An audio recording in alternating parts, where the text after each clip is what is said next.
So welcome everyone to the reflections on the 12 steps. Just a friendly announcement. This is not an AA meeting. This is just one member's view on the exact nature of the wrong, as described on page 64 of the big book and the solutions contained within. This is not an all-share meeting, so shares there will be, but actually a question and answer meeting with Paul. And I have chosen to read from the big book on page 86 in the chapter Interaction. So I will just read it, yeah? On awakening, on awakening, let us think about the 24 hours ahead. We consider our plans for the day. Before we begin, we ask God to direct our thinking, especially asking that it be divorced from self-pity, dishonest, or self-seeking motives. Under these conditions, we can employ our mental faculties with assurance, for after all, God gave us brains to use. Our thought life will be placed on a much higher plane when our thinking is cleared of wrong motives. In thinking about our day, we may face indecision. We may not be able to determine which course to take. Here we ask God for inspiration, an intuitive thought, or a decision. We relax and take it easy. We don't struggle. We are often surprised how the right answers come after we have tried this for a while. What used to be the hunch or the occasional inspiration gradually becomes a working part of the mind. Being still inexperienced and having just made conscious contact with God, it is not probable that we are going to be inspired at all times. We might pay for this presumption in all sorts of absurd actions and ideas. Nevertheless, we find that our thinking will, as time passes, be more and more on the plane of inspiration. We come to rely upon it. That was it. Well, thank you, and welcome everyone. Good morning or good evening. I've been sort of caught in a certain flavor lately.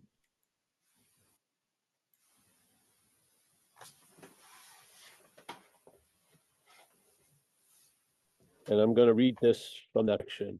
We need to do from where we're starting. Yeah. So from where we're starting, we're not in the world of the solution yet. We're still in the world of the problem. Yes?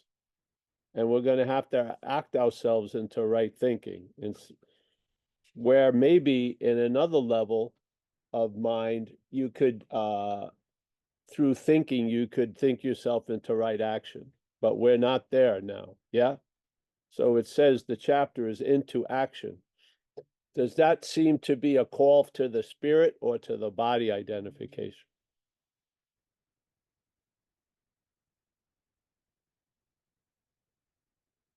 So here, on awakening, let us think about the 24 hours ahead. We considered our plans for the day. Before we begin, we ask God to direct our thinking. So we're still in the problem, so to speak, yes? And we have to do stuff to weaken the problem and move towards the solution, but we're not coming from the solution in a sense. If you see it as a spiritual condition, yeah, we're still coming it from the mental, physical, and emotional, yeah.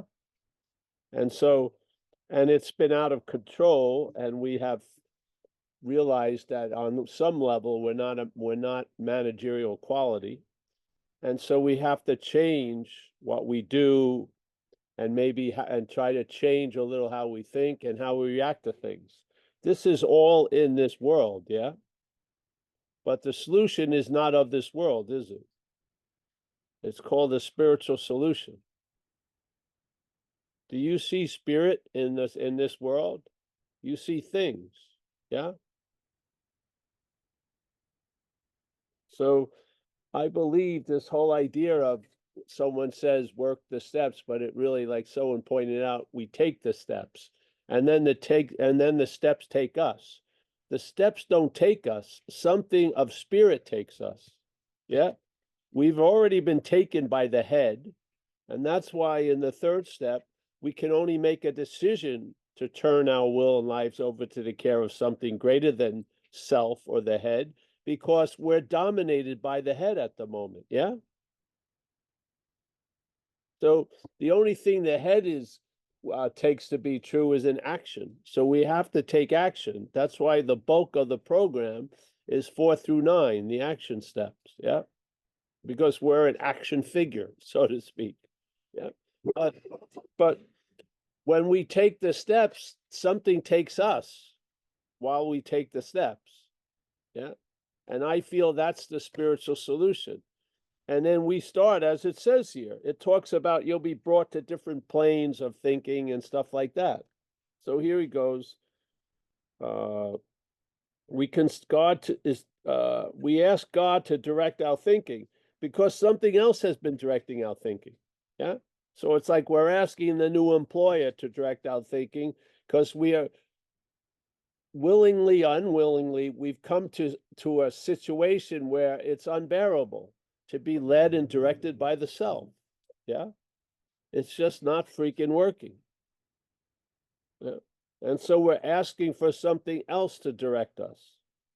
Yeah. And we're gonna do something to prove to ourselves that we're serious, really. How many times did you say something and you had no seriousness behind it? Yeah. But here we take action. And this starts convincing that aspect of the head, which is infected by the problem, that we mean business because we actually show up and take a commitment and do service. Yeah. Yeah. We just don't talk a game. We actually start playing the game. So it goes here under these conditions. So we must have been on so God to direct our thinking, especially asking that it be divorced from self-pity. There it is again, self. Yeah. Dishonest or self-seeking motives. So they say 3 things and 2 of them have self in it. And self is something foreign to us. So we're living with it, a huge infection. You know, when I got sober, one of the first rude awakenings was after about a year or something.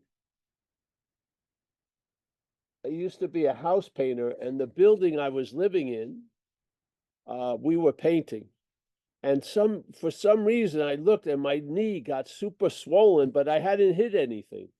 So I went to the hospital, and they don't have any idea of how to diagnose. It's just not this, not that. So they looked at it for a couple of weeks, and then they realized, because from my getting run over, I had a metal rod in my left upper leg. They realized that I had a staph infection. And so they went in, and this whole infection the staph was living on this rod. It was like a metropolis of fucking the staph infection. And unbeknownst to me, yeah, unbeknownst to me, my attitude and outlook was completely affected by this, everything. But basically, I was totally out to lunch, and I had no idea. And everything that I was doing or feeling, I thought it was me. Yes. And then when they finally took the thing out, first they scraped it. I don't know why. I'm going to get to a point, but first, instead of taking the rod out, they scraped it. They tried to clean it. And for 2 weeks, I stayed in the hospital, and they just irrigated my leg with antibiotics. Yeah. They say, okay, that's enough. They let me go. That night, it blows up again. So I have to go back the next day. And then they finally, they open the leg up again. I should have had a zipper on that thigh.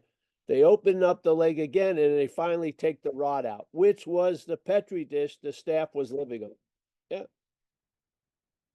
Once they took the rod out, I start getting better.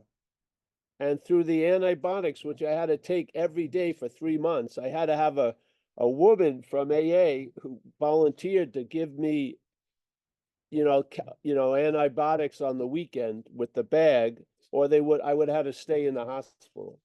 But for 3 months, I got inundated, and I sort of got over it. Yeah. but there's no way in hell I was going to get over it, no matter how much they scrape the rod with the rod in it. Yeah. So the bondage of self, many of us are in the program of recovery in a state of being bound to self. This is what needs to be seen. If you take the rod out, the shit that's living on the rod won't be living. They need a certain like alkaline acidity. It's like a petri dish. This disease thrives on us. Yeah, it thrives on us. And it thrives on our not knowing that it's thriving on us. It's parasitical in movement. Yeah. It feeds off of us. And all the while, its feelings and its effects we call ours. It's just insane to me. Yeah. Especially after the great mask and disguising of it was the drinking and using. But it still performs its magic trick on us 30, 40 years after we've been sober for all this time. Yes. So steps, we take the steps, then then something through the steps starts taking us, and then all these remarkable things start to happen. Yes, because that rod gets taken out. It doesn't get scraped, it gets taken out. Yeah, the foreign nature you see as foreign, and you stop calling its resentments your resentments, and its fear, which is truly just devotion to mental anxiety, that fear, you stop calling it your fear. Yeah. And by having a clear understanding of it, these things start happening. Under these conditions, we can employ our mental faculties. What conditions? When the higher power is directing us. Yeah. It says it right here. We ask God to direct our thinking because we didn't ask something else that's directing our thinking. We think it's us. Yeah. So now we have to have a real other, because the other that's destroying us we see as us. So now God becomes an other, yeah, or a big dog, and we bring the big dog into our life, and then the little dog's behavior changes. Yes, yeah. We found a solution, and it's not a solution from the problem. It's from the spirit. Yeah. Do you think the steps take you? They don't take you. The steps allow something to take us. Yeah. The steps keep us busy enough to there's an allowance of something to start taking us. And then all these incredible, amazing changes in us are not based from where we are. They're based from what's directing us. Yeah. As Jesus says, we're in this world, but we're not of this world. So now we have a solution that's not of this world, that's affecting us incredibly, which allows us to travel while in this world a little lighter. Yeah. Right. Under these conditions, we can employ our mental faculties. Under what conditions? Under the condition that we're being directed by the higher power. Yeah. Under these conditions, we can employ our mental faculties with assurance. For after all, God gave us brains to use. Yeah, because now a lot of the thoughts aren't infected with the fucking alcoholism. Yeah.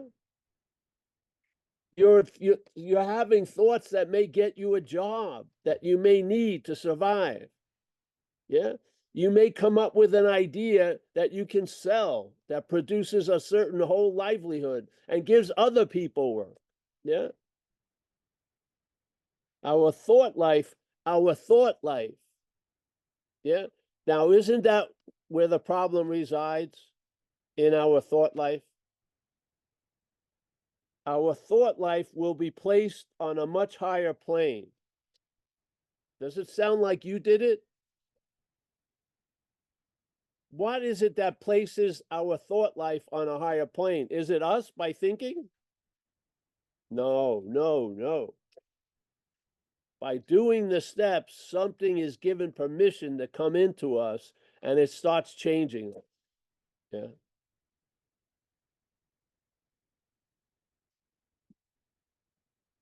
Under these conditions, we can employ our mental faculties with assurance. For after all, in other words, they're not planning another fucking heist, another heist of by self, yes? Our thought life will be placed on a much higher plane when our thinking is cleared of wrong motives. Yes. When the thinking is cleared of the motive that self gives it to fucking use it to reinforce the idea of self. Yeah. That motive that drives all these obsessions why am I obsessed about this thing? You're obsessed about it to reinforce the identification of self. In thinking about our day, we may face indecision. We may not be able to determine which course to take because we're out to lunch still, yes?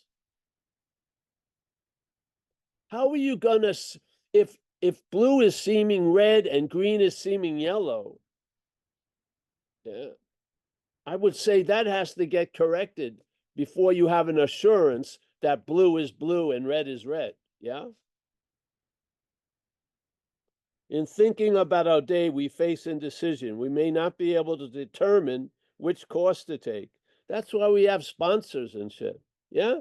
These are all the ways we help get over that one level and start thriving and living in the other level.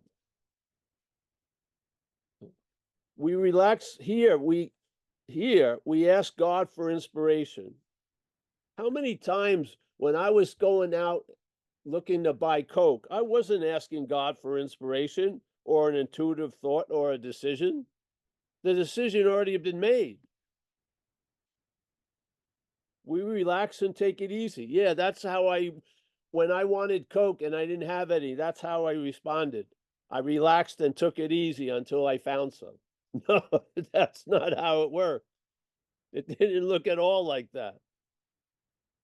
There was complete concern something was going to fucking happen that was going to cause me not to get what I essentially needed at the moment. This is the epitome of addiction. We don't struggle.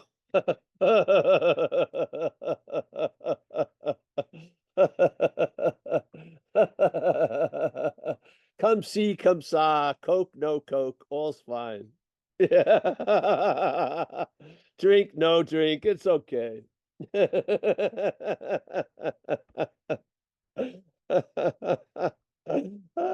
Yeah, it was just, I just go with the flow. That's why I'm here at 3 a.m. with a TV, trying to wake him up and fucking pawn it off to him for a little bit of shitty cut stuff. I'm struggling with the TV. It's heavy. And I'm taking it easy. I'm on a stroll 3 a.m. It's beautiful. We are often surprised how the right answers come after we have tried this for a while. And after a while, you're not surprised anymore. Yeah? Because you have now been brought to another plane of living. The plane of the solution, not the plane of the problem. Yeah. We are often surprised. Yeah, exactly. Because we're so familiar with shit not working, it surprises us when stuff works. But this is going to become a norm. Yeah. You're going to notice that stuff works when you get out of the way. We are often surprised how the right answers come after we have tried this for a while. What used to be the hunch, okay, this is where we started from, right? We started from one level where what used to be the hunch or the occasional inspiration, which usually was overridden, yes, wasn't it? The mental state, you felt this person, something was off, but you did it anyway. Yeah. What used to be the hunch or the occasional inspiration gradually becomes a working part of the mind. What is that but relieving a failed system and entering a working system? Being still inexperienced because we're still in the starting point, yes? being still in experience and having just made conscious contact with God, yeah, because we've been in conscious contact as self for years, yeah. It is not probable that we are going to be inspired at all times. We might pay for this presumption in all sorts of absurd actions and ideas, obviously, yeah. Nevertheless, we find that our thinking will, as time passes, be more and more on the plane of inspiration. We come to rely upon it. So in these two paragraphs, they use the word plane twice, I think, yeah? So a plane, let's say there's a few planes and you're on a different plane, yes? So let's say we've been on the problem plane and now we've moved or been moved to the solution plane, yeah? Now it's on the same stage, life's happening what it does, yes, but the plane where we're observing and reacting to life has changed, yeah? We are on a new basis, yeah, a new attitude and a new outlook, a new freedom and a new happiness. Is that so now we're living from the solution, yes, instead of living from the problem.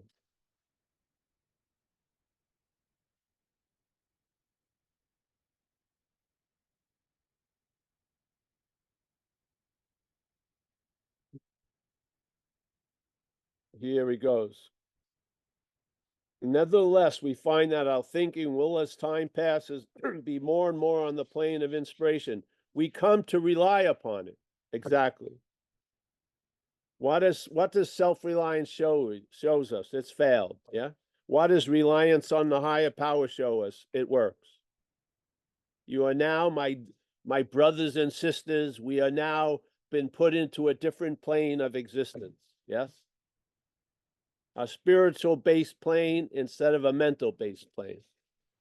Yeah.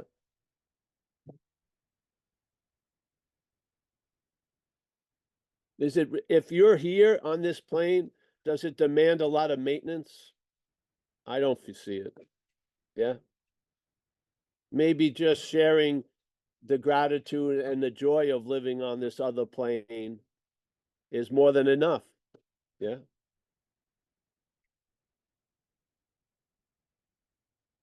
Make yourself put yourself to be of use if you're living on this other plane. Yeah. So that maybe other people can achieve or be brought to this other plane the same way you've been brought to this other plane. Yeah. And they maybe on a giant level, there'll be super less harm occurring than there was before. Can you imagine?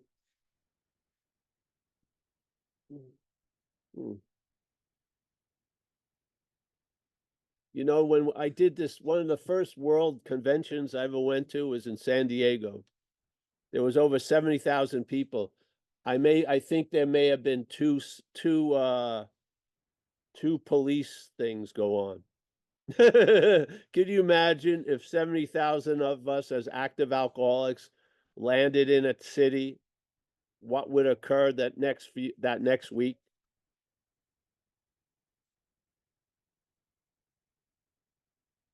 Yeah. So many places and so many things and so many people have been saved from what could have happened by us being established on this new plane of existence. Yes? Reliance on the spirit, not as the problem, but actually finding out you are the solution. Yeah. You truly are of spirit. Yeah. If you look in your passport, you may see a country of origin, spirit. Yeah. Yeah.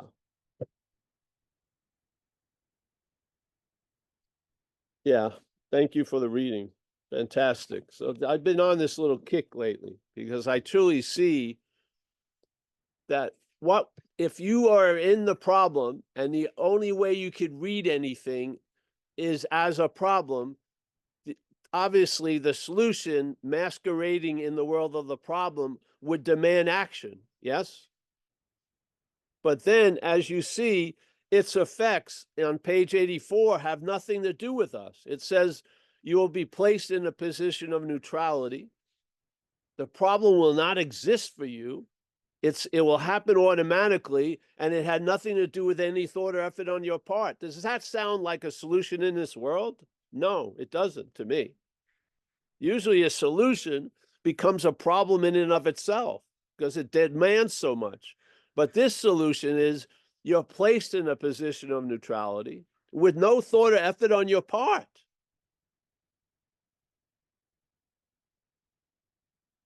Do you think that's like CrossFit or something like that? Or Nike shoe, just do it? Does it sound like a solution from this world? It has nothing to do with any thought or effort on your part. That sounds like a completely different nature of a solution. Yeah. And this is what we have stumbled into. Hallelujah. Literally.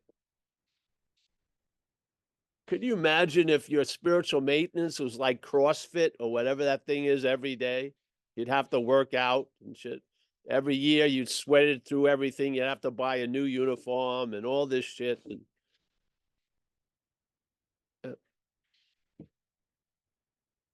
yeah, well, all right.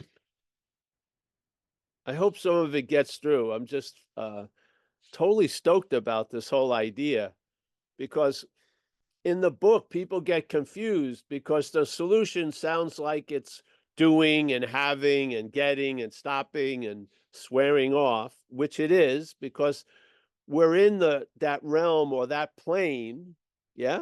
And then more and more, the solution turns into a solution from somewhere else, yeah? And alcohol is never even mentioned, mostly. And it's just like, yeah? And mostly, like the weekly news broadcast I get from the spiritual plane. Yeah. Yeah. Whatever. It's just making a lot of sense to me. It's very tasty. So I'm actually being selfish in a way by using this venue to reimagine this lovely gluten-free cheesecake I'm eating of a spiritual solution.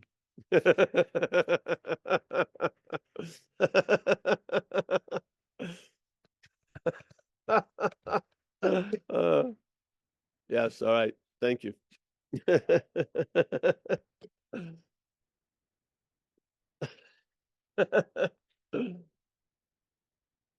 Can you imagine if you walked into I have nothing against CrossFit. I'm just, the word means something to me. So can you imagine if you walked into the CrossFit and they just had sit down, relax. There's nothing you need to do today to be in fit, CrossFit, spiritual condition. What? Yeah, every day. You got the outfit, you got your little water thing, your electrolytes, the Gatorade. No, chill out. You don't even have to bring that shit tomorrow. All right, thank you. Hi, Paul, may I just ask something or share a bit? Because it's so funny that you just mentioned with the relax. I was coming across, I don't know, sometimes YouTube picks something, and there was suddenly a monk from Australia, and a Buddhist monk, and he was talking, and I watched more and more videos of him because I loved it. This is like you, he was super funny. So it was super funny. And the way he put it was always a central point because, yeah, in this tradition, maybe some here know it as well. I've also been in Zen meditation actually for a while. And it's very difficult to sit, yeah, cross-legged. And people, and also me, I always got somewhere some pains, and sometimes it's so destructive that you really don't really relax. And this monk was very good because he's like, really, You can just sit as you want, just relax. The most important is relax your body. You need to be relaxed. And it's funny because one time in the Zen meditation, I remember this, I just couldn't sit anymore. And I just said, oh, really like, I don't care. I have to stretch my leg. And then I felt a moment a little bit bad. This is out of this group consciousness, like, oh God, you cannot do this. But it just happened. It just happened. I did it. And in this moment, actually, yeah, there was relaxation, a much deeper relaxation. So it was beautiful. So, I mean, I remember this also. I think in these days, because nothing is as coincidence. And when I heard this now with this monk, again, also what stood out is again the laughter, like you, to have this humor, this constant humor, also that they can just laugh, and the relaxation. So that was beautiful. Yeah, for Yes. me, I needed to hear Imagine this that these days. when Like, the head is so crazy, it disqualifies you from spirit because you can't do a full whatever lotus thing. You can't bend your knees. You're out. You mean my knees are the obstruction to my spiritual maintenance? Yes. What? It's insane.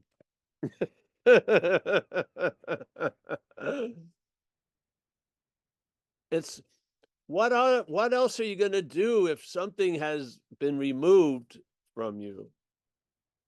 Yeah.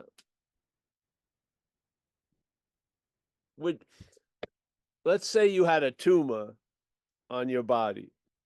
Now, for some reason, you thought it was your body. Yeah. And so the idea that you could have it removed never came up. Yeah. It was just like, hey, this is me, a tumor. And then you'd have to get your shirts tailored differently to fit the tumor. And you're on the internet looking for like sites for people who have tumors and, matching up and going out and shit. And your whole life is basically invested in, has included this tumor. And then someone comes and says, hey, you can get that tumor removed. And it's like it's like a radical awakening. What? Yeah, you can get the tumor removed. But what happens as soon as that possibility of being free from the tumor comes, the head, which is invested in the tumor, yeah, wait a minute, I have $2,000 worth of shirts, that fit around that tumor. I've got that lovely leather jacket that has that hole for the tumor. My girlfriend's got a tumor. The whole thing. So the solution produces a fear or a withdrawing when the problem hears it. Yeah. But what the hell? Could you imagine? You just suddenly that thing that you fit your whole life around could be removed. Yeah. To the point where the problem does not exist for you. This is the possibility, a very firm one, that AA offers or recovery offers. Yeah. The problem will not exist for you. What? Yeah. But what's our role in that? At first, maybe a lot of action, a lot of trying to change our behavior and stuff like that. But really, underneath all that is a surrender. Yeah. A surrender and admitting the first step, basically, completely, that I'm fucked. Yeah. And it's my own, and my life is unmanageable because I'm trying to manage it, literally. Yeah. And then that, no matter how much you're still acting as if you're coming from the problem plane, there's the solution. Surrender opens you up to that other plane. Yeah. And then something can start working on you while you thinking you're working. Yeah. And then when you think all that which has been worked on you was done by your working, you find out sooner or later you were sorely mistaken, that you were given everything. You did not get everything. Yeah. Yeah. So I don't see this program ever turning into a self-help program. I believe it's a reliance on something greater than self program. And that is, Yes, I'm still hearing the radio broadcast of that one plane, but I'm being driven by the other plane. Yeah. So the spiritual plane is truly moving me on the game board and directing me through decisions not made based on self. Now, I still hear the fucking radio broadcast of selfing constantly. Yeah. But I'm not listening to them. Yeah. And actually, I have found great comedic value in it, which is awesome. It is. It's awesome. Because for some reason, it's healthy for me to be amused. And the most amusing aspect is right here.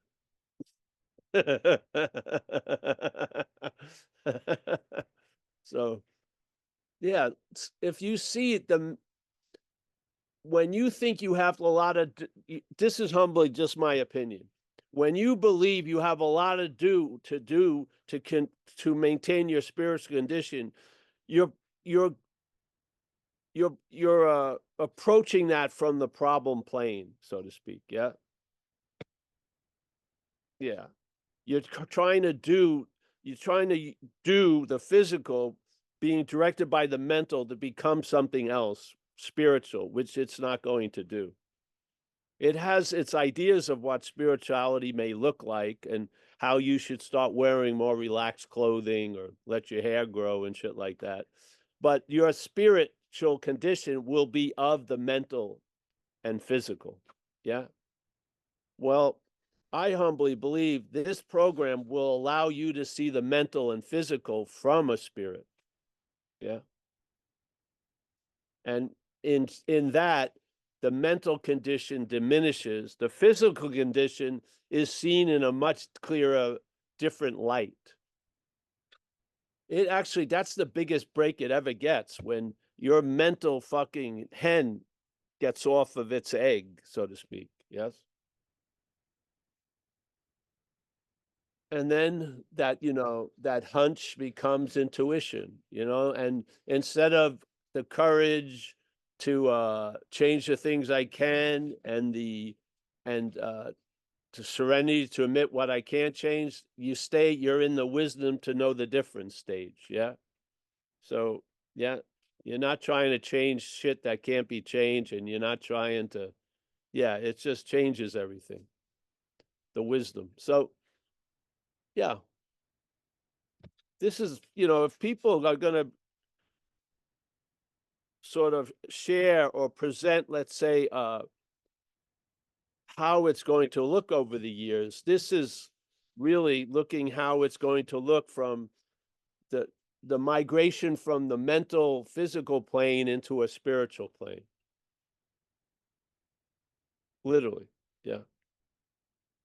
Where solutions don't demand a lot of maintenance, where problems aren't as heavy as when they're seen as yours. There's just a whole different, the whole weight world and what's meaningful and isn't gets changed. Yeah. And it may happen suddenly or it may happen gradually, but it's happening.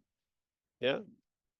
You are seeing things differently. Are you still seeing things? Yes, but you're seeing things differently. Yeah. Just stay on the operating table. Don't get up. Don't play doctor. And there you go.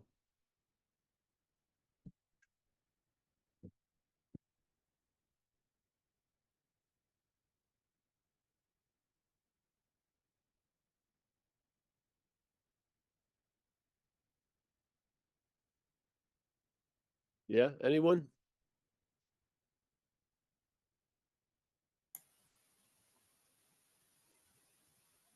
Anyone having a question? Please put your hand up. It's Mike in Oliver LA. K. I'm sorry. I hear Are we you. good? K. Paul, as always, thank you very much. I really appreciate you. And I appreciate, the thief and the policeman is something that I didn't even realize that I was doing for so long in recovery. Because I truly believe that this isn't done a specific way, just like a lot of people have shared in here about any spiritual approach in which, I'm using the thing to try and fix the thing. Like, it's so freeing to know that I'm not thing, but it's at a deeper level than ever. And this is years of listening to you and talking to Kurt, and and stopping doing what I was doing to try to produce results, doing the steps again. I got to go to more meetings. I got to go sponsor more people. It's like, that is so the bondage of self, man. So this freedom that comes from knowing, like you said, that I've tried everything to do to see that there's nothing I could do in regards to relying on this failed system. Like, that is the innermost concession, like, that I couldn't produce without trying to do all those things. Much like my sponsee couldn't produce without going to like a Joe Dispenza conference for the 8th time and doing ayahuasca, and ended up in a long-term rehab with the lining of his stomach fucked up because did all this ayahuasca, but he was really just trying to avoid drinking alcohol by having a spiritual experience through a chemical. It's all things so insane. It makes sense for an alcoholic. So not having to police myself and do self-discipline has brought such a freedom to just move about and not be constantly under the lash of what I think I need to do to produce a spiritual experience in the day that I'm in. And to use these very simple tools to just watch. Like, I was so busy listening, I couldn't fucking watch anything. And be able to just call somebody if the thinking's too weird and I can't really differentiate the true from the false, because Jesus Christ, it fucking happens. I have friends that can call me that do this work at this level, that understand this, and they can be like, two or three words. You're tripping, dude. It's like, oh, okay. I just need to hear that come from somebody else. So that is the beauty of this. You are so eloquent with this approach. I really think the power that works through you. And it's just really enjoying it. You're like without even knowing it or trying, you're a spiritual entertainer to me. Great.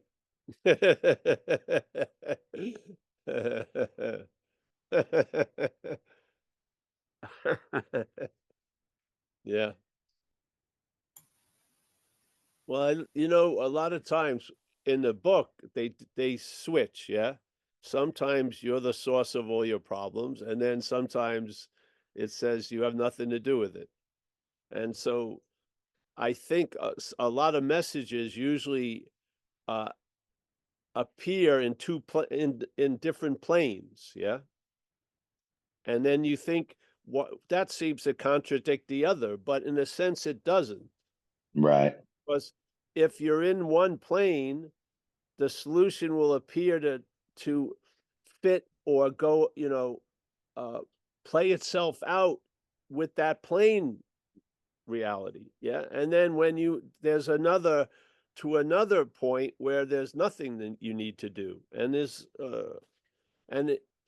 a lot of times there's visitations to different planes until they get established. Yeah. And it's what it talks about with the third step. It says, we sincerely take this position, and it talks about what's going to happen. And then it says being established, and then the effects are much grander in a sense, or bigger. Right. Yeah. Yeah. Because we're going into, there's like, if you're in this world, there's things you have to do and this and that. And yet, if you're not of this world, that's a whole other plane. Yeah. And they can be appearing at the same time, in a sense. Yeah. So on one plane, we're completely fucked. On the other plane, it's hallelujah. Because if you admit deeply you're completely fucked on this plane, which would be the last thing anyone would say on this plane, do not fucking admit defeat.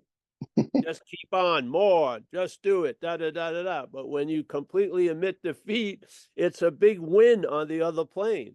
And then it's confusing, just like when you'd be at a meeting and someone's new and they go off on 20 minutes to you after the meeting and tell you how fucked they are. And you agree, you're fucked. And then they ask you and you say, go to a meeting. That makes absolutely no sense to this plane, plane, of doing. No, I've got to get my rent. I got ba. Okay, what happens if you do that? and you put that over, you're going to have to come back, and maybe you'll be ready to just go to a meeting. And then going to the meeting opens you up to the influence of another plane. Yeah. Plane, not a flying plane, you know. Yeah, another level. So it's like a buffet. There's a lot of stuff offered. Yeah. And sometimes you need to eat some fucking meat or carnivorous to get some oomph. Sometimes it's best to be, you know, living on breath or whatever. Yeah. But and it's good to know, and this is why sponsors are helpful a lot, because they don't have a vested interest really in you other than your well-being, and they can see shit that you're being disguised from. Yeah. Yeah. And so a lot of times their solution is, hey, bro, just chill out. Yeah. Or don't take yourself so seriously, whatever. And that is coming from that other plane. Yeah. Yeah. So neither one's right or wrong. It's good to know the difference, though, because sometimes doing is a disservice. Yeah. I've seen it with people who, if you try to help them, you're doing them a disservice. You're trying to keep them from their bottom, which is essential on that one plane for it to happen, because the aperture opening to the other planes will not be available unless there's that bottom for many of us. Yeah. So we have the sink to that incomprehensible, pitiful demoralization to open ourselves up to the solution that's not in that world of pitiful, incomprehensible demoralization. It's not of that world. Yeah. It's not taking it as real as you're taking it. And that's why that's part of the solution. Yeah. And so in that moment, like when I got struck sober, that struck sober happened on that plane of action figure, but it did not come from that plane because I had nothing to do with it and I didn't have to do anything. It just whacked me. Yeah. Like faster than any FedEx fucking delivery of a package here. Whammo. Yeah. That wasn't coming from where I thought I was. And the only where I thought was where I was seemingly. So that solution came in like a fucking lightning bolt and changed my life. And then I got introduced in this world of things to recovery. And by going into this world of things, that miracle from that other, let's call it the spiritual plane, got to be extended in time because it needed a way of life here to extend itself. Yes? Or it would have just been a forgotten peak experience. It needed a way of life in this one level of action figurehood, and that was the life of recovery. And now that miracle that whacked me has extended for 36 years. Yeah? And because the solution truly did not come from here, I've always had a sense of something had done for me what I could not do for myself. Yeah. And that opened me up to this other plane. And recovery has allowed me to live here, but be influenced by that other aspect. Yes? Yeah. And instead of trying to, as this, become spiritual, I realized I'm not this, and I am spirit, sitting in a certain level. Yeah. Of course, everyone here is going to call me Paul as this. And in Rome, you do as the Romans do, but I'm not a Roman citizen. I'm clear about that. Yeah. I'm clear that what I am is what was in deep sleep. And what I am is going to be that which was before birth. And what I am is that which is going to be after birth, death. And what I am is here, but not as a configured character called Paul. Yeah. Yeah. I feel if you get hit with enough info from that plane, you may really get clear about your origin. Yes, you're not someone from Long Island, and you know that's the action figure. Yeah, the most beautiful thing you've ever saw was just a glimmer of the real beauty that we are. Yeah. Yeah. So I don't mean beauty, obviously, physically. I mean beauty from that plane. Yeah. Yes. Well, I'm so happy to be here. Thank you. Thank you for, Paul, yes. oops, sorry.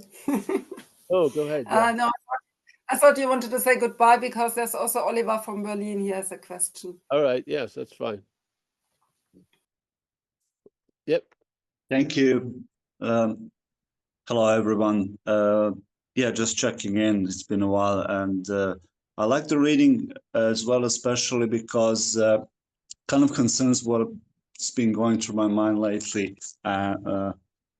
You were probably the first one, and probably the only one so far, that kind of stressed this accountability and how much actually it matters. And at first, you know, I thought, okay, this difference between accountability and responsibility and how we perceive that seems to be important, okay, seems to be significant, but it doesn't seem huge, you know.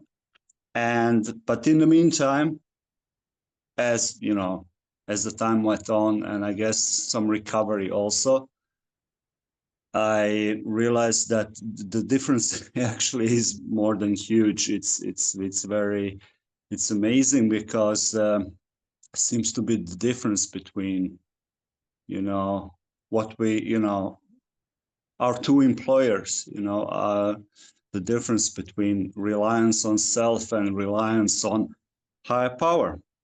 And you know, responsibility, to what are we responsible? It's usually, you know, some other people, or includes other people, or, you know, includes them witnessing it, you know, something. So we're kind of responsible to that part of our lives. And accountability doesn't need any spectacle, you know, it doesn't,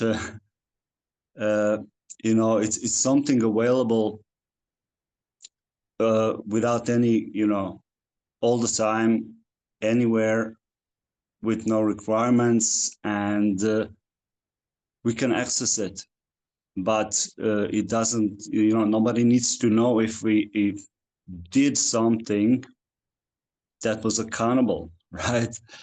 And that was actually doing something out of accountability. That sounds kind of clumsy, by the way. I don't have anything better as a coin, but yeah, the difference actually amazes me, and it's all the difference in the world when we kind of go about our day, and when we look at this subject of daily life and how we are going through it, because that sometimes seems as fresh as daisy, that topic, that problem, you know, on awakening. And we sort of remember, we come to, what do we do at the beginning of the day that is kind of useful, that could kind of really be of use in our daily life. And this is why I like this reading, and it's because it's a good reminder, really. And but most of all, you know, I have to say, I never anywhere hear this pivotal, really more than significant difference between, you know, accountability and responsibility, because it's for many of us, it's so easy to confuse that too. And it's really not to be confused, and it's so useful, you know, that the what you pointed out in that sense for me now. Yeah.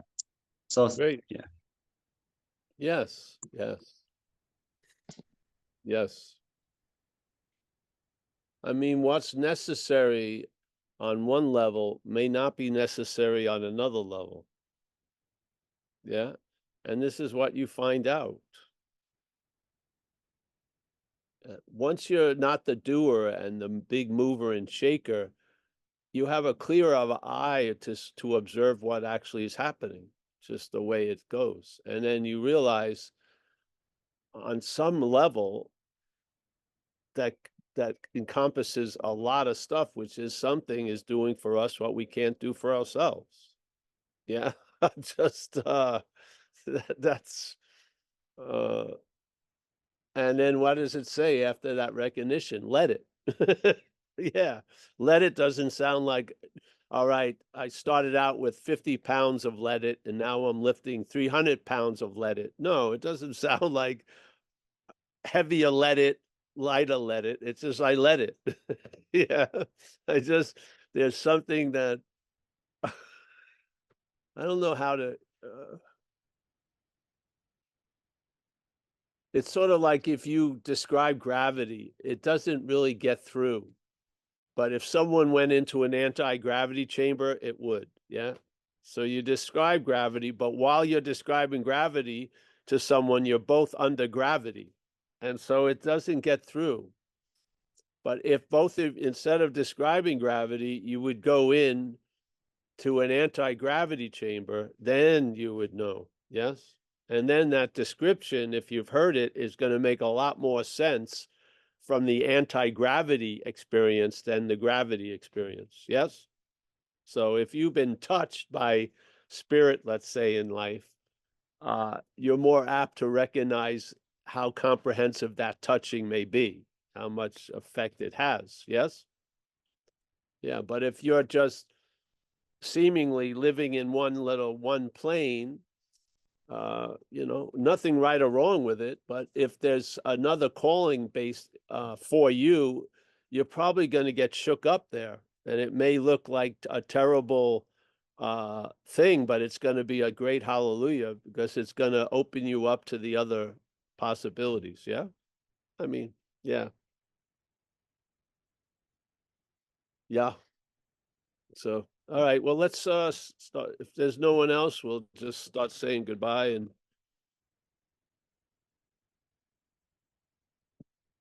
if you have an idea, if you don't get an idea of what a plane is, just look it up, the definition, not the airplane, but a plane. Yeah.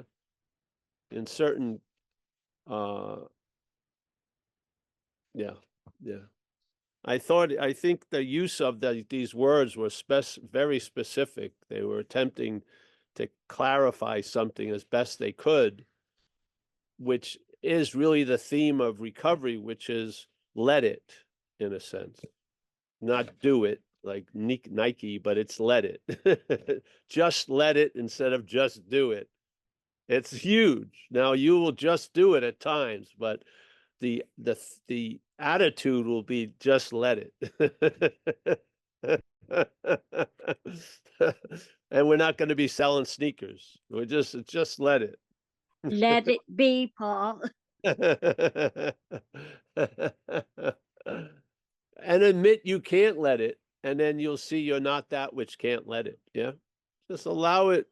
Yeah, allow it to marinate in its own failure. Yeah, you don't jump in. Don't jump in and save it. Just recognize it as not you. Really, this is the only way it worked with me, was I can't do it. And that became completely okay. Where before I can't do it wasn't okay. Yeah. And then suddenly I admit that my defeat, and it was okay. And now when I can continually get defeated, I don't take it as seriously. Actually, it's got a lot of value. Yeah. Yeah. So there you go. Paul, there is still someone. Do you still want to take one more, or? Yeah, sure. Kimia. Yes, thank you so much. And thank you, Paul. The lingering laughter that comes out of you, I like to believe that's like the ringtone to serenity. It's just so beautiful that it continues.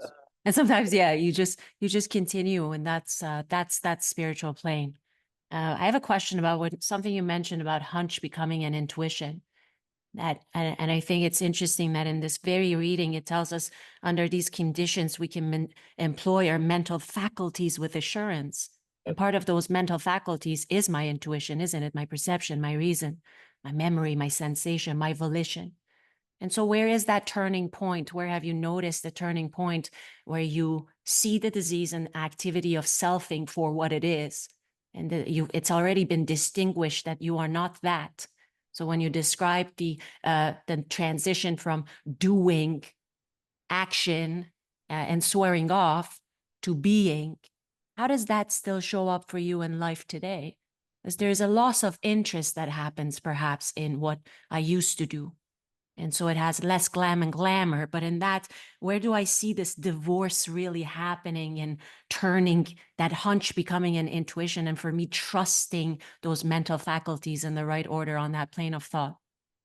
Well, you see from it, and then that accumulates, and now then you have an understanding that those things you just said are happening, but you see from the solution.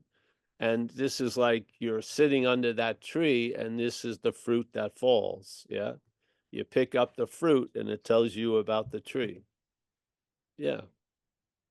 Yeah. And of course, again, because it's a frequency, that one silent radio station is going to be interrupted a lot of the time with scramble shit and static and stuff like that. Yeah. It gets less and less, and it's taken less and less seriously. You don't do that as a practice. You observe it as an effect. Yeah. Does that mean I no longer obsess about who's behind the eyes of the seer? You're not the one who's obsessed about what's behind the eyes of the seer. That's where you lose interest. Yeah. Because obviously when someone says there's an obsession to see who is that, you're not that. So you lose interest in all that. Thank You you. do. And then you realize when you lose interest in it, see, all right, let's say on one level, you have a strong malaise of irritability, restlessness, discontent, and therefore you want to be liberated from that. Yes, but then life does stuff for you, and you realize really the real liberation is from the need to be liberated. It isn't that liberation I thought I needed. That would have just pronounced and reinforced the you again. It was I am freed from the need to be liberated is different. Yeah. Yeah. Yeah. So in other words, the freedom has no requirements or conditions that have to be met. It's just freedom. Yeah. So how am I going to maintain this freedom? You're not that. Yeah. Yeah. And so it's like staying on the operating table, and it's anesthesia. The spirit's anesthesia works if you're laying still or not. You can be struggling. It doesn't matter. The operation continues. It may be easier if you don't struggle, but you just stay on the operating table, don't get up, and it goes well. And don't pass away, and it goes well. Yeah. So you're in a movement that's not predicated by you. You're not the most relevant point. You're getting pulled out of one. It's not a you, but there's a migration from one to the other. It's unstoppable. Yeah, you're just there observing it because you have the eyes to see. So you're observing it, and maybe it's triggering a gratitude or an honor or an awe, but you're not peddling. Yeah, you're not pedaling, putting the gas. You're being taken. You're like a leaf in a wind. Yeah. Yes. Yeah. And you're very clear the leaf isn't self-powered, that it only moves by the wind. You're very clear about that. Yeah. Yeah. And so, there you go. Yeah. Thank you. The breath of the spirit. I do use that in my meditations as well. Thank you, Paul. Great, honey. Thank you. Yeah. Thank you. Yeah. All right. Anyone else? I got one more. There's there's a fear of total relinquishment here, or like a refusal of it. Like a refusal of Like something really, really, really doesn't want to let go, and I'm feeding it So don't let go. somehow. No, just Right, right, it right, sees right. its problem and says, "Don't worry, you don't have to let go," and then let go of the idea that you don't have, that you can't let go. Yes, Hmm. it wants you to become a live wire, and that triggers its aliveness, and then this is a big battle. I want to be free, but I don't want to relinquish. No, that's It's all made up. That's made up. Yeah. all right. Don't worry, it's not going anywhere. It's never been anywhere. It's a narration. That's all. Yeah, yeah, Thanks, Paul. it is. Seriously. It's gonna say, well, whatever. If you're here and something occurs, it's going to claim to be the one that it occurred to. This is mechanical. It's not like, oh, a random asteroid entering the system. No, it's a mechanical reaction. The head claims what conscious contact brings it into contact with. The head is not in contact. Consciousness is in contact. And then the consciousness brings us into contact, and the head reacts and claims the contact and has a narrative. It's got a confirmed bias in and of itself that if there's doing, there's got to be a doer. If there's thinking, there's got to be a thinker. If there's feeling, there's got to be a feeler. Yeah. If there's a sense of individuality, there must be an individual putting off that sense. It's not true. Yeah. It just, it moved number 3 to 0 and made a little maneuver. And many of us have the eyes to see, but we don't see it until we do. And maybe you'll hear it in a meeting, or you whacked, or read it in a book, the possibility. Who knows how it can be triggered, but it's readily available to be triggered in all of us. It's not, you're not putting it in, it's already here. It's an unsuspected inner, they call it, resource. That resource is not somewhere else. It's right here. Yeah, at all times. So the head, of course, I will not step into the void. Great, who cares? Yeah. It has this is this. I saw a group once. They had me speak there, and I understood what was going on, but they were pushing people to get to their cliff and then to make a decision to turn, just to surrender and whatever. And then the lady was going, "Oh, I was brought to the cliff and I blew it." I said, "Fuck it, there'll be plenty of cliffs. Don't worry." Not like, it's not a one-time only invitation. There'll be plenty of cliffs. You'll not fall off, and not jump off of many of them, and still what you are is readily available at all times. No, it sounds good. It doesn't take a cliff to make you what you are. It doesn't, nor break you from what you are. Cliff or no cliff, you're it. What? Yeah, it doesn't look like I thought. Exactly. It may not. It may not be a giant sacrifice or martyrdom or mea culpas, or yeah, it may be readily available at all times, right where you are, with no requirement necessary. Whoops. I can't do Woe a is blog me. post on that. Yeah, maybe you can. I can't call up everyone and tell them. Probably not. It doesn't look that exciting, and it's going to look less exciting to someone else. But hey, that's dog shit awareness. Thanks, Paul. Yeah. Oh yeah, just see it as, just hold the idea that that which is professing that statement may not be you. Yeah. It may be like a mechanical voice box that triggers when something occurs. Yeah. Usually peace.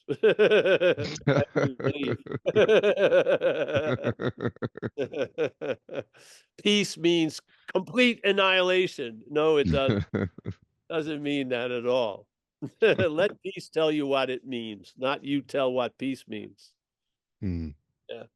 I'm gonna lose everything. Give me a fucking break. Yeah. Jesus Christ. It's never that you're gonna lose everything. It's the meaning your head gives it. What is it gonna look like if you lose it? Usually has to be bad. And then you don't want that to be bad. No, but what does that mean? Da da da da da. And you realize nothing means what you think it means. Yeah. Mm. Just take this little thing. Someone's afraid of destitution. Okay, they're not destitute right now, but they're incredibly abjectly afraid, like it's going to happen at any moment. All right. Okay. Mm. Well, what does it mean, destitution? Well, I won't have anything. I said, well, what does that mean? Well, if I don't have anything, no one will want anything from me. Well, what does that mean? That means I'm unlovable. Well, what does that mean? That means I did something to become unlovable. Well, what does that mean? That means I'm really fucking bad. Well, what does that mean? I don't deserve anything. What does that mean? And then you'll realize that it had nothing to do with destitution. This has nothing to do with it. It's just the head trying to fill up space. And no matter how many things it says, it never fills up the space that you are. Never fills up the space that you are. Yeah. Follow anything, any meaning, follow it. Use this simple trick. It's all right. What is destiny? What do you feel about destination right now? I don't want to be destitute. Okay, well, what does that mean to you? Well, it means if I was destitute, blah, blah, blah, and just follow it. And yeah, and it can never, even if it has 15 things, it does not fill up the space. It just tries to grab your attention in the space. Yeah. There's if you ever hear the Course in Miracles, it says a statement. Yeah, I'm reading it. Never upset for the reason you think. Yeah, you're never upset. The head, you're never upset with what the head is saying you're upset about. There's layers of it. Yes, yes, and we very rarely even get to the second layer. Yeah, it has nothing to do with what you think it has to do with. It's really a grab of attention and interest. It wants to suck your livingness into this narration. Really. Yeah. And you'll give the livingness, and you'll get an interpretation that's nuded of life. It's like someone brings you a big glass of the Colorado River water and says, here's the Colorado River, but it's missing the essence of the river, which is rivering. Yes, yes. This is what we get from the interpretation of the head. We get a dry fucking interpretation where we're usually right on some level, and we get to be alone righteously. Yeah. Yes. Yeah, definitely. It's got no real value, but then if it's got no real value, how does it make it seem real? Because it presents itself to be you.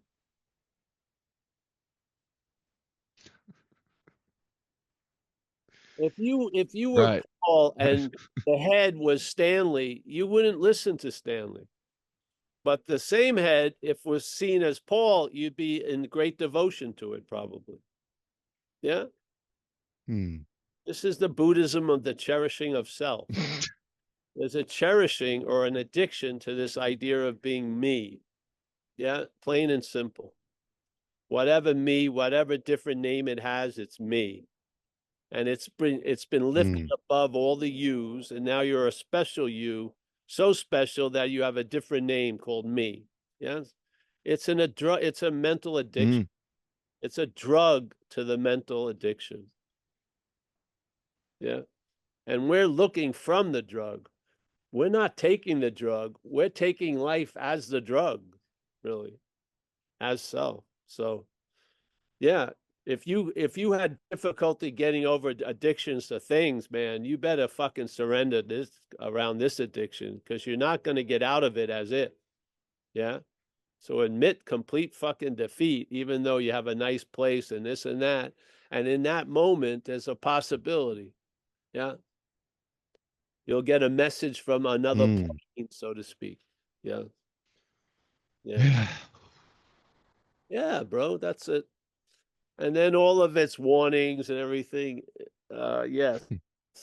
It still has a radio station, and it may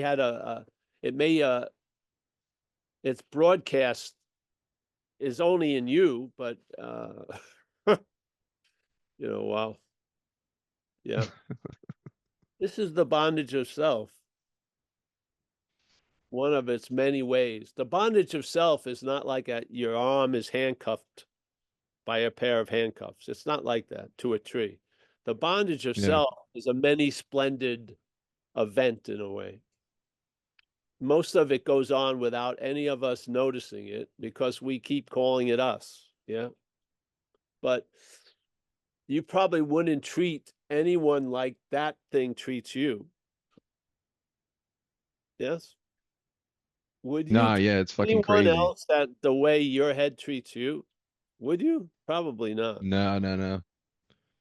Get sent to prison. Well, then there you go. Why the hell are you living under that fucking condition? Only because we're identified as it. Yeah. Yeah. Yeah. We want to be free as self. Yeah. It's a It's not stubborn gonna happen. belief that it's been proven wrong Mm. in our own community. Self can't get out of self. You're not going to be free as self. It's free from the bondage of self.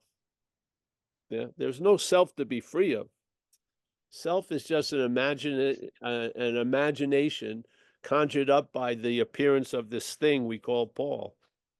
Yeah. So we think we're the one thinking thoughts that a lot of other people have, feeling feelings that a lot of other people feel, doing things that no one else does with a lot of other people doing. Yes. Mm. 1 out of 1,000,000 Fords, and we thinking we're a special model. The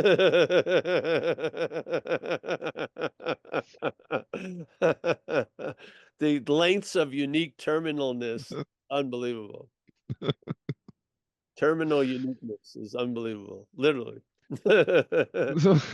I don't see how you're going to get out of it, but I believe you can see it's not you.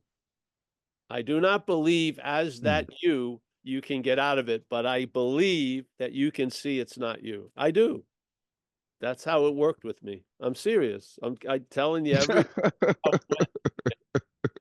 I was outmatched in life. Could you imagine trying to be a spiritual person? I was outmatched there. I finally admitted I was outmatched, and then things started to work. And then I saw that which was the source of the problem, talking about the problem, and I heard a right understanding to see I wasn't that. And then the possibility of being free from it became available because I saw self as foreign to me. Just that simple. And I see self as foreign to you also. Yeah. There's no effort in that.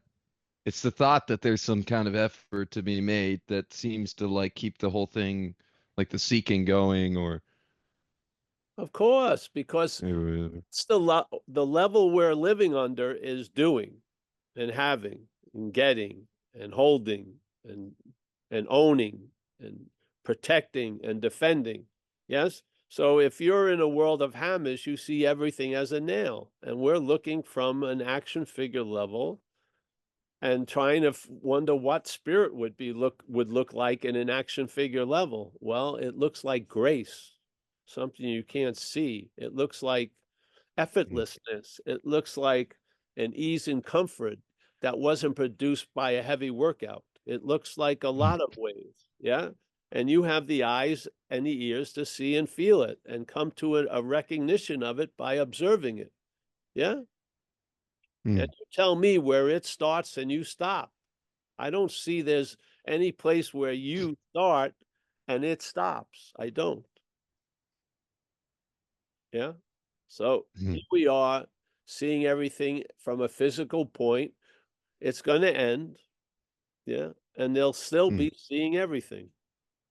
But now we'll see everything as nothing instead of seeing everything as somethings. But we're going to see constantly, we're aware, and that awareness is never going anywhere. Yeah. Movies will come and go, dreams will come and go, dimensions will come and go, but the awareness of all will not. Yeah. That's our nature, like it or not. A lot of people And- don't like, their head does not like being awake. It doesn't. I mean, that's why you'd watch Die Hard 12.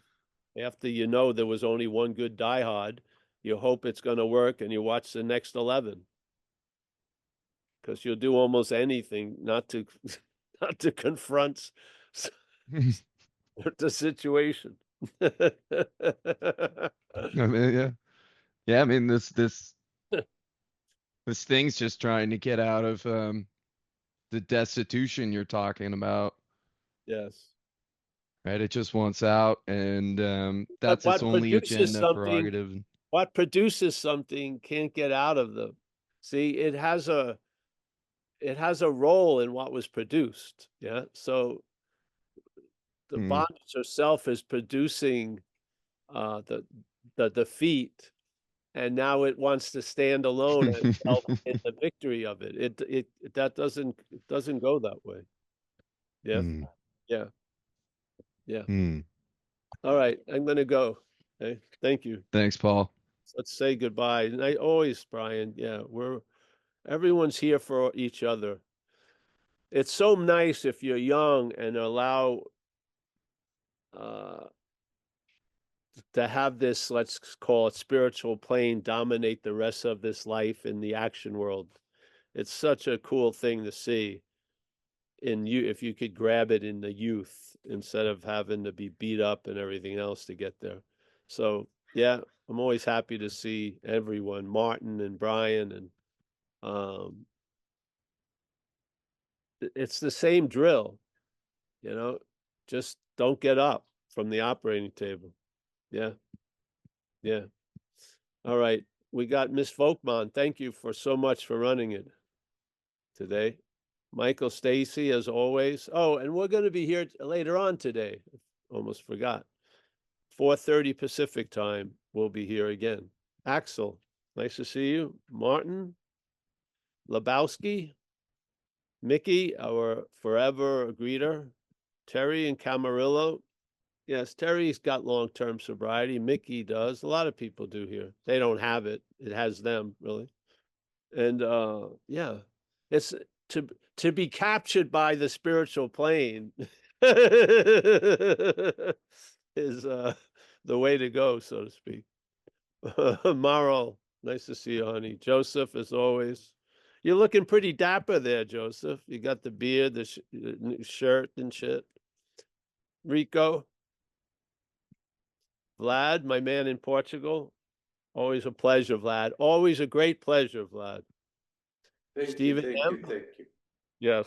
Stephen Mack, nice to see you. Melody Chapman. Oliver. Oliver's been with us for a while. Nice to see you, Oliver. Kimia, nice to have seen you now. I've heard you. Great. Mr. Vegas, Al. He took a little sabbatical. He's back. Hope you're feeling all right, Al.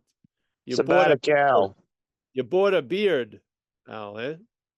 Not bad. Long sabbatical. Good to see you all. Good to see you. Miss Tomas in Poland. Always a pleasure. Nice to see you, brother. Let me think. I think that's it. Hey, listen, yeah, I'll see you later or not. And